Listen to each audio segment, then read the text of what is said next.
I Know Why the Rebel Sings est la, je pense, première exposition monographique de Newsha Tavakolian en France, qui regroupe une dizaine de ces séries importantes et qui sont présentées ici à la Filature dans le cadre du festival Vagamondes, Newsha étant une jeune photographe iranienne vivant à Téhéran. So here it's my exhibition between photojournalism and art and back.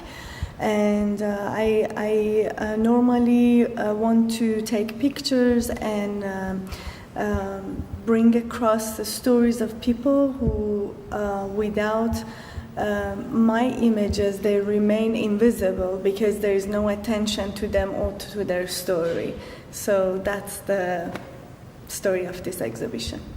For example, this picture, which is behind me, it's an image of a group of men watching a football play at the refugee camp between the border of Iraq and Syria. They've been displaced for years because of ISIS attacking their villages, their homes, their towns, and they had to flee ISIS and come to the safer place, actually in the same country. Most of these people, they're from Iraq, but between close to the border of Syria. And I like this picture, and I made it big because you see many different expressions on the faces of people on the images. And what is important in this image for me is these flowers that are growing on the ground, and it shows that no matter what happens to humans in a world that we are living, life goes on, and flowers, they grow and they die and again they grow.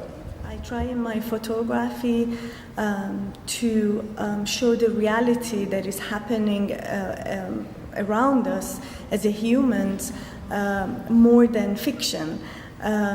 Because in the future, in 100 years, you look back to what have happened through our images, not images that are fictional, and they are not the reality of the people and what was happening to them in that time and era. But what I do more and more in my photography is to make a concept out of a reality, because when you bring a photo story with the concept, that is not only photojournalism work, also it's conceptual. What you do to the viewers is that you make them think. You don't show them everything at once, and little by little they have to put the dots next to each other to make the puzzle. And as a photographer, I really enjoy this way of working. So as you know, I'm a photographer, and I'm not a politician or a fortune teller to guess what is going to happen in Iran or talk about the political situation. But what I know, because it's my responsibility to be curious, at the same time to be true to the reality and what is happening. It's interesting that, you know, for years European or Western world, they didn't have the chance to visit Iran and see what is happening close for themselves. But now anyone from Europe who wants to visit Iran, they can come, and they can, if they're very curious, they can absolutely enjoy themselves by walking around and go to different cities and talk to people. I mean, Iran change, and Iran every year it's a different situation in Iran. But what is interesting about young people in Iran, they're extremely educated and open-minded, and they are very curious to have relationship with the outside world, to tell their story, and also to hear other people who live in different countries' story for them. So Iran is not this black hole isolated country where 20 years ago people, they felt Iran is like that. So I think it's about the curiosity of viewers themselves. If they really want to understand Iran, nowadays more than ever, Iranians are on social media, they're on Facebook, they're on Instagram, they're on Twitter, so it's very easy to get to know Iranians and their culture and also what is happening in Iran.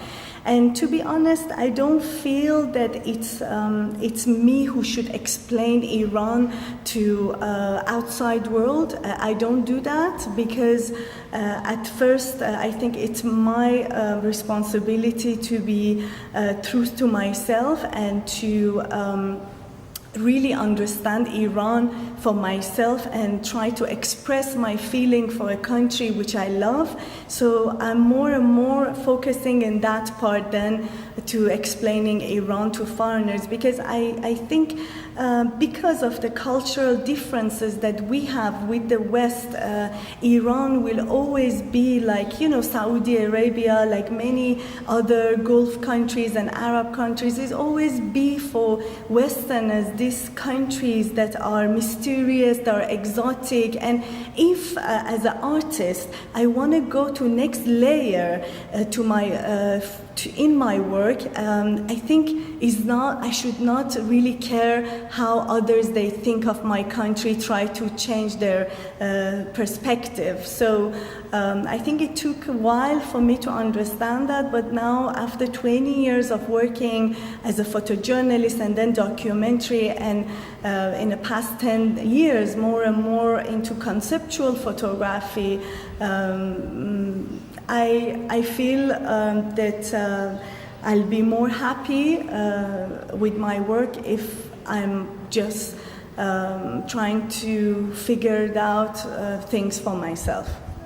The name of the exhibition is coming from a book of Maya Angelou. It's a very famous poet and writer and intellectual American woman, which she wrote the book, and the title of her book is I Know Why a Cage Bird Sings.